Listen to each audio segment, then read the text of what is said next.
салом бинандагони гиромӣ, ин барномаи толори оинаҳо аст. мавзӯи суҳбати имрӯзаи мо дарсҳои омодагии ибтидоии ҳарбӣ дар муассисаҳои таълимӣ. меҳмонони азиз, ташаккур ки омадед, хуш омадед.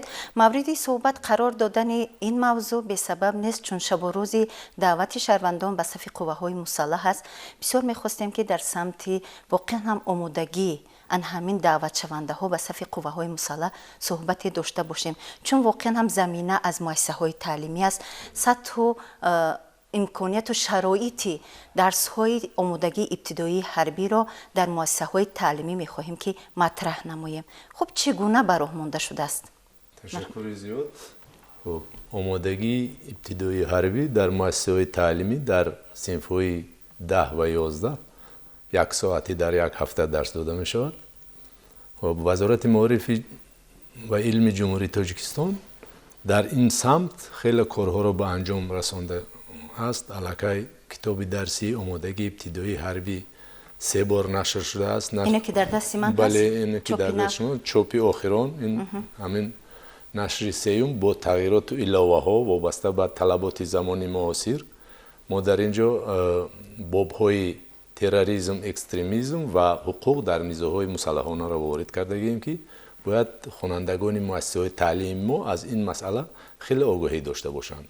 чунки ин қонунҳои байналмилалӣ ҳаст. тоҷикистон ки давлати соҳиби истиқлол аст ва ба ҳамчун узви созмонҳои байналмилалӣ бояд ин қонунҳоро риоя кунад. ва дигар ин ки ҳар як боби ҳамин китоби омодагии дифои ҳарбӣ вобаста ба фаслҳо дар мавзӯъҳои гуногун аст. инам бошад хонандагонро дар давраи омӯзиш бо намудҳои қувваҳои мусаллаҳи ҷумҳурии Тоҷикистон шинос мекунанд. инҷа ҳаст боби омодагии тактикӣ бо тактикаи ҷангӣ дар майдони муҳориба. хонандагон бояд шинос шаванд намудҳои муҳорибаву ҳамин чизо. баъд ҳаст боби омодагии тирандозӣ. инҷа оташфишонӣ мо вай кардем. дар ин боб хонандагони муассисаҳои таълимӣ бо ярақҳои тирандозӣ ва мисли масалан автомати калашников аслан қисмҳои он омӯхта мешавад. мо аслан бобҳои мавзӯи хеле муҳиме ки барои бачаҳои мо, барои ҳамон навазкарон зарур аст дар вақти хизмат дар сафи қувваҳои мусаллаҳи Тоҷикистон, мо бояд ки ҳаминоя баррасӣ кунем. ҳамин мавзӯям дар китоб ҷой дода шуда. саломат бошед. ин ҷиҳати назариявӣ. биёд матраҳ мекунем ҷиҳатҳои амалиро ки фикр мекунем ки омили муҳим аст. шурӯъ мекунем аз он ки дарс дар мактабҳои муассисаҳои таҳсилоти ҳамагонӣ дар як ҳафта як маротиба гузошта шудааст. ин басанда аст, кофӣ аст? барои хонандагони синфҳои 10-11 муассисаҳои таҳсилоти миёнии умумӣ аз фанни омодагии ибтидоии ҳарбӣ ҳафтаи 1 соат дарс ҷудо карда шудааст ки албатта басанда нест. чунки ҷумҳурии Тоҷикистон аз соли 1991 инҷониб ҳамчун давлати мустақил, демократӣ, ҳуқуқбунёд ки ҳаст, мо дигар имконияти ба ҳеҷ кас такя кардан надорем. марзу буми давлат, муқаддасоти давлат, ҳифзи давлат пурра ба зиммаи мо ҷавонон, мардуми худи ҷумҳурии Тоҷикистон равона карда шудааст. аз ин хотир агар имконият мешуд ҳамин дарсҳои фанни омодагии ибтидоии ҳарбия ҳафтаи 2 соат мекарданд, ин хеле боиси хушбахтӣ мешуд. дар ҳамин ҷо изофа ба шумо, дар як суҳбати қаблӣ иброз дошта будед ки ҳамин гуна пешниҳодҳо ҳам ҳаст ки дарсҳо барои синфҳои 9 ҳам муқаррар шавад. чунки баъзеҳо чун баъди синфи 9 масалан ҳуҷҷати худро аз мактаб мегиранд, то як андоза онҳо ҳам бояд то як андоза омодагӣ дошта бошанд. албатта дуруст фикр карда чанд маротиба дархостҳо пешниҳод карда шуд. албатта ин масъала мавриди омӯзиш қарор дорад. мумкин дар солҳои наздик ҳамин чиз амалӣ гардад.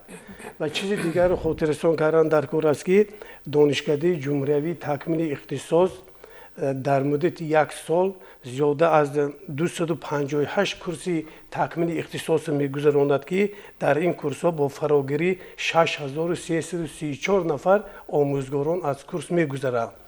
аз фанни омодагии ибтидоии ҳарбӣ бошад дар 1 сол 5 курс ба нақша гирифта шудааст ва дар муддати ҳамин соли хониш мо имконият дорем ки 125 нафар آموزگاران فن آمادگی ابتدایی حربی منطقه های وادی رشت شهر دوشنبه را از کورس تکمیل اختصاص گذرانیم. درباره آموزگاران گفته استاد، خب مسئله اساسی است آموزگاران، چون که این پوشیده هم نیست که با نرسیدن آموزگاران مخصوصا سمت آمادگی ابتدایی حربی بعضا شخصان فوق‌العاده مثلا درس میگویند، چون با آموزگاران سر کار دارید، انا همین مسئله رو چگونه درست قید نموده. وقتی که ما آموزگاران رو دعوت میکنیم به کورس‌های تکمیل اختصاص، معلوم میشه که اکثریت آنها غیر اختصاص هستند. مثال نفقه براندگی از وزارت کارهای داخله، آمدن مکتب معلم آمادگی ابتدایی حربی، مثال اینستیتوت خواجه قشلاق تمام کردگی آمادگی معلم آمادگی ابتدایی حربی. یعنی اینها سطح تخصصی آموزگاری ندارند. از همین خاطر بعضی کمبودی‌های جدی البته جای دارد. سبب دیگرش از اون است که وقت از اونه که ما به کورس‌های تکمیل اختصاص معلم‌های شهر ناحیه‌های دعوت میکنیم، اکثریت ناحیه‌ها نقشه به کورس‌های تکمیل اختصاص روان کردن معلمان رو اجرا نمیکنن. بسیار مسئله های پیشگویی میکنن که از سبب نرسیدن مبلغ البته این شرایطش به نظر گرفتن در کار. بعد معلمای راهی میکنن که غیر اختصاص هستند. انم در دانشکده جمهوری تکمیل اختصاص ما با بعضی دشواری ها مشکلی ها دچار میشویم. در همین جا نگفته نماند که وقتی که آموزگار نمیرسد، وقتی که ما به این فن باید که خیلی جدی مناسبت کنیم، چون که ما نفرانی رو تیار میکنیم که من بعد در صف قوه های مسلح اونهایی که سپری وطنی ما هستند باید تیار شوند. پس نرسیدن آموزگار عاقبت خوب هم ندارد. شما چی میگید؟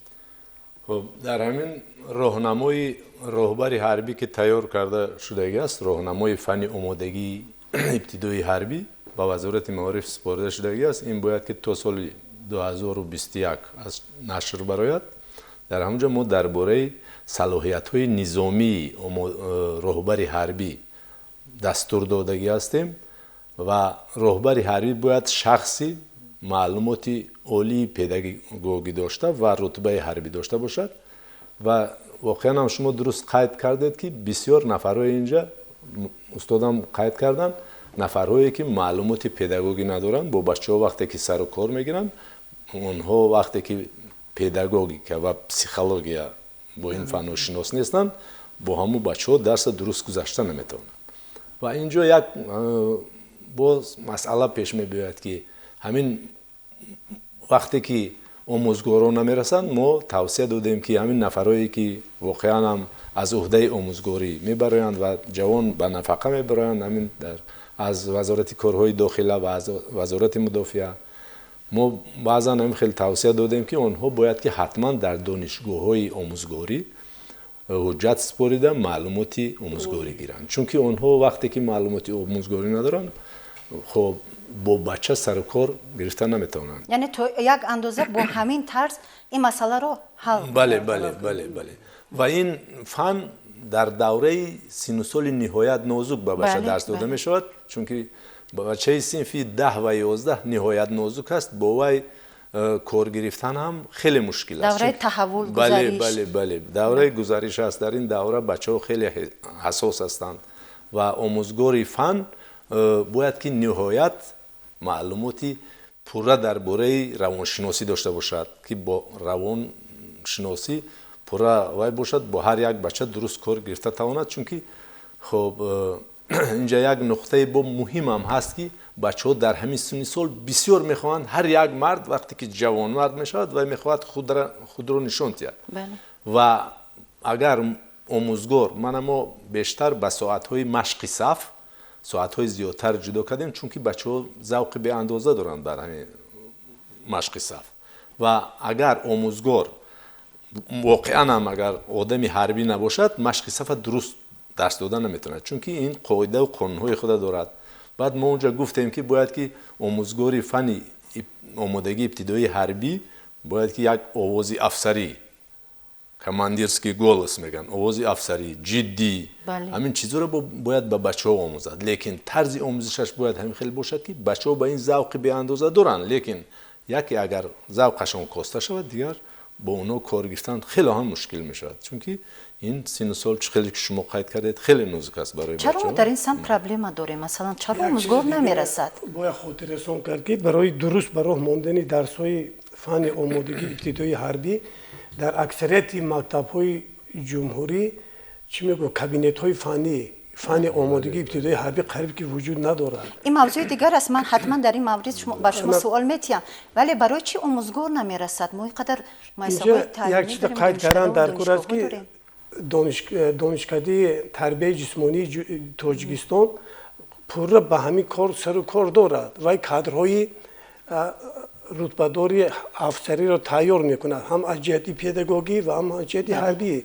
ولی به این هم نگاه نکرده ممکن بعضی عامل‌هایی باشد که صد روی همین چیز باشد، ممکن از کم بودنی ساعت درسیشون کم است، از همین خاطر اکثریت آنها مکتب‌های عالی تمام میکنند و به جای کار خود حاضر نمیشوند. از همین سبب نرسیدن کادرهای فنی آموزگاران فن آمادگی ابتدایی حربی تا به امروز دوام دارد. دیده شهر و ناحیه‌ها شعبه‌های معارف شهر و ناحیه‌ها درخواست نمیکنند همین گونه مثلا متخصص رو توسط شاید درخواست آنها به جای کار حاضر شوند، با البته با آماده کردن بعضی از امکانیات، امتیاز و شرایط.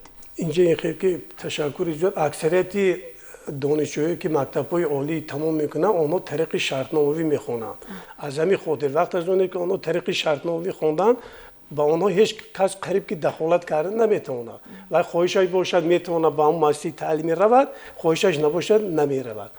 بنابراین پیش روی این چیز گرفتن کمی دشوارتر است. اگر با طریق بودجوی داخل شود در اساس درخواستی شهر و ناحیه‌ها و امکانیت داره که پورا بعد ختم مکتب عالی به همون زادگاه خودش به همون مکتب دیگه‌اش رفته کار و فعالیت کنه. بینید که نرسیدن آموزگاران بعضا در سطح و صفت آماده کردن شرایط. در مورد کابینت‌های فنی گفتید پیشتر ما بسیار می‌خواستیم این چیز رو مفصل‌تر گوییم، چون که وقتی که بچه مثلا بی‌واسطه با اشیای آموزش سر و کار میگیرد تا یک اندازه آشنایی پیدا میکند، البته باز هم ذوق و رغبتش بیشتر میشود، چون سین سالی واقعا هم گویا شما گفتید یک گزارش است. بچه ها در خونی گرم با یک البته با یک مثلا نیروی بسیار جوانی بسیار میخواهند که با این چیز آشنا باشند. این هم هوسمند میکند بچه ها را، ولی متاسفانه در اکثریت مؤسسه‌های تعلیمی خاصه در شهر و ناحیه‌های دوردست این چیز دیده نمیشه. از همین خاطر باید که آموزگارانی که در مؤسسه‌های تحصیلات میانی عمومی شهر و دیهات کار میکنن آنها برای درس‌های عملی گذراندن باید که با کمیسریت‌های حربی شهر و ناحیه‌های خود شرطنامه بندند و در اساس همین شرطنامه آنها میتوانند با کمیسریت‌های حربی رفته خوانندگان صنف‌های 10-11 را با یراق‌های آتشفشان از نزدیک شناس کنند، آشنایی پیدا کنند. چه خیلی که بزرگان میگویند از درس‌های نظریوی دیده عملی بیشتر به خواننده دانش زیاد می‌دهد. یعنی شنیدن کی بود مانند دیدن است. از همین خاطر ما در یک شهر و ناحیه‌های جمهوری سفر کردیم، در اکثریتش ما شاهد آن گشتیم که معلمای فن آمادگی ابتدایی حربی با کمیسریت‌های حربی البته شرطنامه دارند. اونها یک سال به 2 مرتبه به همون کمیسریت‌های حربی حاضر میشوند و در اونجا خوانندگان با طرز شرایط زندگی افسران شناس میکنند، با یراق و اسلحه‌ها از نزدیک شناس میکنند که البته به منفعت کار است. در مورد مجهز گردانیدن کابینت‌های فنی ما صحبت هم داشتیم با نمایندگان وزارت مدافعه جمهوری تاجیکستان به واسطه که اونها البته طریق شرطنامه با وزارت معارف باید که در همکاری باشن برای مجهز گردانیدن من بعد مساعدت کردن، ولی به یک نقطه اونها معتقد هستند چون میگن که آموزگاران فنی نیستند، کابینت‌های فنی نمیرسند. در برابر این البته مسئولیتی اداره کردن همین کابینت‌های فنی رو اگر مؤسسه به دوش گیرد و من بعد جوابگری رو به دوش خود گیرد، آنها آماده هستند که همین گونه کابینت‌های فنی رو برای مؤسسه‌های تعلیمی البته مجهز نمایند، ولی بینید که مبلغ لازم است برای این کار. همینجا من یک نقطه بر روشنی اندازم و اینجا دستورالعمل از طرف حکومت جمهوری باید توسعه داده شود. اینجا وزارت‌های معارف، وزارت مدافعه، تندرستی خب کمیته حالت‌های فوق‌العاده و مدافع گرجانی نزد حکومت جمهوری تاجیکستان تشکیلات مددگاری مدافع این وزارت‌هایی هستند که اینو باید همش در یک جایگی تعلیم همین فن تامین کنند. حاضر وزارت معارف مثلا مسئله دستور و کتاب‌های تعلیمی همش ما این مسئله آماده شدگی تیار شدگی الکی مورد استفاده قرار دارد، ولی از طرف وزارت مدافع باید که من همون کمیسریات‌های حربی ناحیه‌ها موظف گردانده شود که تامین من همین یارق‌های تعلیمی هست با مؤسسه‌های تعلیمی باید که رابطه داشته باشند. همین دستورالعمل حاضر در جمهوری ما وجود ندارد، لیکن من در وقت دعوت جوانان فقط سپارش می‌شود، سپارش حکومت جمهوری همون مقامات‌های محلی وابسته کرده میشوند. همین کارهای فهماندهی اگر به شرط هر یک وزارت موظف باشد مسئله تامینات با یارق و من همون زمینه تعلیمی فن در یک مؤسسه باید باشد، اینا به واسطه باید که کمیسریات‌های حربی ناحیه دستگیری کنند. همونجا باید که شرطنامه خیلی استاد قرض کردن شرطنامه داشته باشند، همکاری کنند.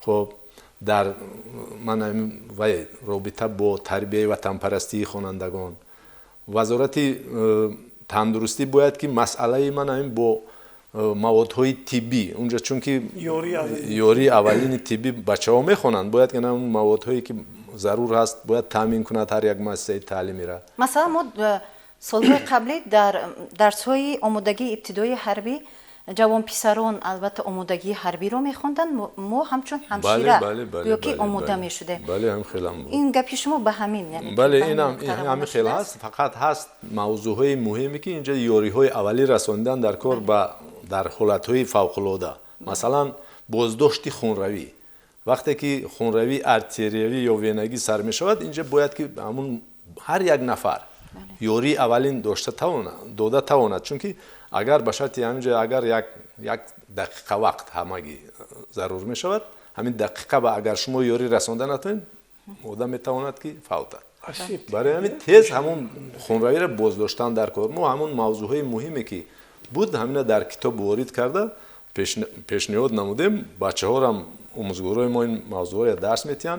می شود که سطح و صفت آمادگی ابتدایی حربی جوان پسران عموما خوانندگان را طریق آزمون ها خیلی خوب مثلا سنجیده و براه مانده شود. مثلا تشکیلات مددگار مدافع چون نماینده های آنها پیوسته در برنامه ما شرکت میکنند، یک نقطه را ابراز می‌دارند که مثلا طریق آزمون هایی که دایر می شود ما می‌بینیم که بچه ها آماده نیستند، حتی طریق با یاروق سر و کار گرفتن چگونه مثلا البته یوری اولیه دادن. بله چون در این کتاب هست نظریه هست، نظرم شاید که تو یک اندازه پرابلم هم نباشد. مهم آن است که در همین فن عملیه نقش مهم بازی میکند. طریق آزمون ها مثلا به واسطه به قسم های حربی رفتنی خوانندگان. درست قیدگری کتاب خیلی خوب برآمدگی است، در اینجا اکثرا تک شدگی به درس‌های نظریوی، ولی عملیش باید که من پیشتر قید کرده گذاشتم خودی همون ناحیه ها با مؤسسه های تعلیمی یک جایی شده باید که شرطنامه بندن با کمیسریات های حربی شاید که این کار حل خود رو یابد. دیگر چیزا قید کردن در کار است که حاضر جمهوری تاجیکستان از سال 1993 از ماه ینوری سال 93 اعضای به واسطه کنونسیون ژنو می باشد. جمهوری تاجیکستان همه وقت باید که در حالت آمادگی قرار داشته باشد، چون که وضعیت سیاسی جهان امروزه نهایت پرتلاطم است، نازک و مرکب است. از این خاطر وظیفه اولین درجه ما آموزگاران از آن عبارت است که در مؤسسه های تحصیلات میانه عمومی حس وطن دوستی خویشتن شناسی را نسبت به خوانندگان بیدار کنیم تا اینکه آنها وقت از آنکه که به سن کمالات رسیدن آن با خواهش خودشون به صف قوای مسلح باید آماده خدمت کنند. مثال اینه ما همین سال الکی مشاهده کردیم در ولایت مختار کوهستان بدخشان، در شهر و ناحیه‌های تابع جمهوری و خصوصا در شهر دوشنبه الکی با خواهش خودشون به صف قوای مسلح خدمت کردن جوانان نهایت خوب شده ایستاده است.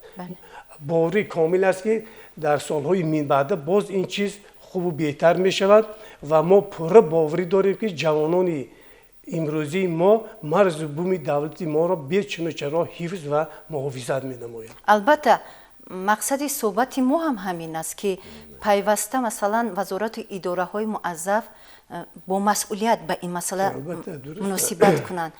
البته تربیت حربی و تندرستی جوانان در سطح باید و شاید باشد.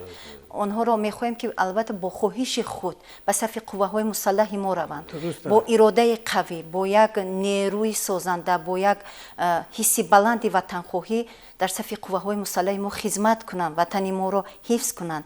و همه از چی صورت می‌گیرد؟ از آن که این جوان، این بچه تا کجا آماده است که به صف قوه‌های مسلح رود. باید که آموزگار به همون خواننده و فهمانده دیگر اساس تعلیم و تربیت این در مؤسسه‌های تعلیمی آغاز می‌یابد.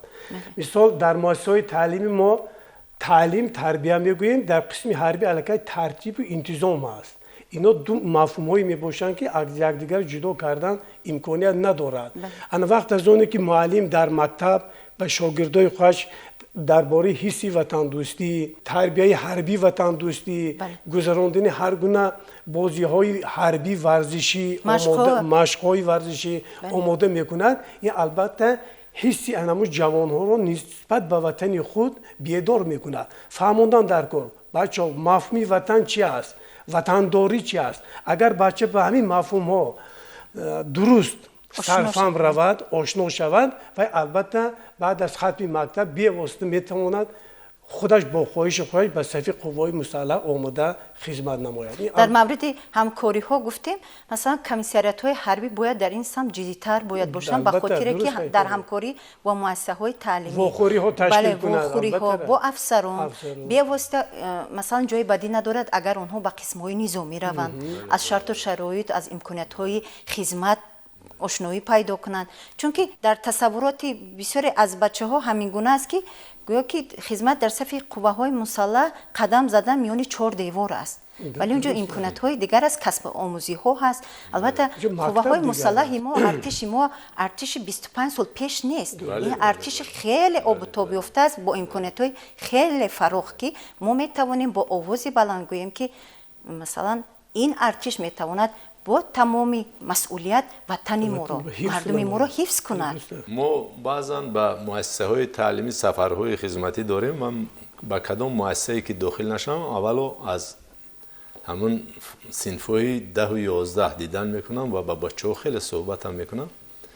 من یک 5-10 سال پیش وقتی که بچه‌ها میپرسیدید که به خدمت میرود یگون دست میبرداشت. حاضر علاقه خوشمندان خیلی زیاد شدگی.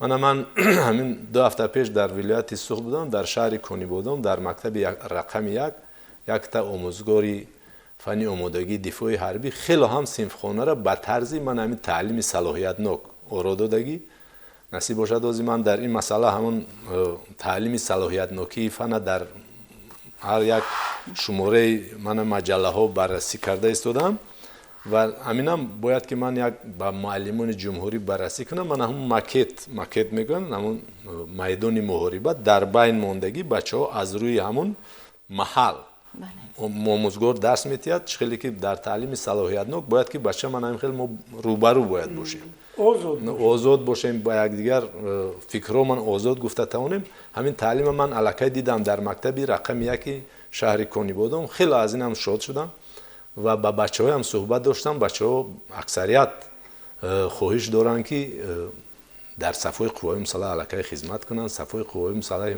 خیلی که شما قید کردید معلم عزیز خیلی حاضر رشد یافته ایستادند. بچه ها هر یک جوان مرد وقتی که وای خودم میشناسد وای علاقه میخواهد مرد باشد. مرد حقیقی مردی هست که وای مرز و بوم وطن حفظ میکند. مادر وطن ما این دو مفهوم به یکدیگر توام است.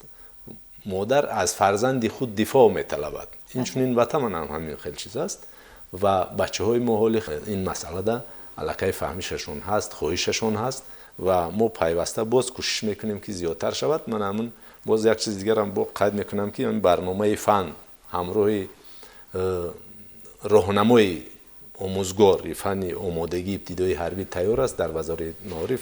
اکنون دوره به دوره نشر شده ایستاده است.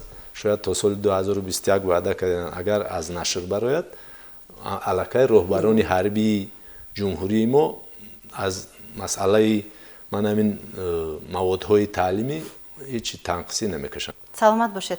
чаро мо шуморо даъват кардем? ба он хотире ки воқеан ҳам омодагии ибтидоии ҳарбӣ дар муассисаҳои таълимӣ сурат мегирад. гузашта аз ин дар баробари муаззаф гардонидани тамоми вазорату идораҳо ки ин масъулиятро бояд ба дӯш дошта бошанд дар заминаи ҳамкориҳо ва фикр мекунем дар сурати пеш омадани масъалаҳо санги ниҳоӣ ба дӯши маориф мезанад.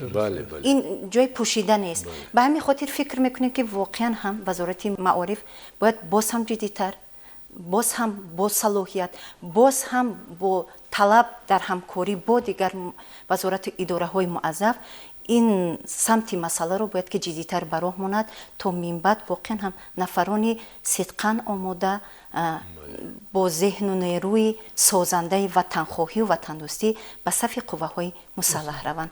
алҳол бошад барои суҳбат ба шумо ташаккур мегӯем. хайр бинандаҳои азиз, ин барномаи толори оинаҳо буд.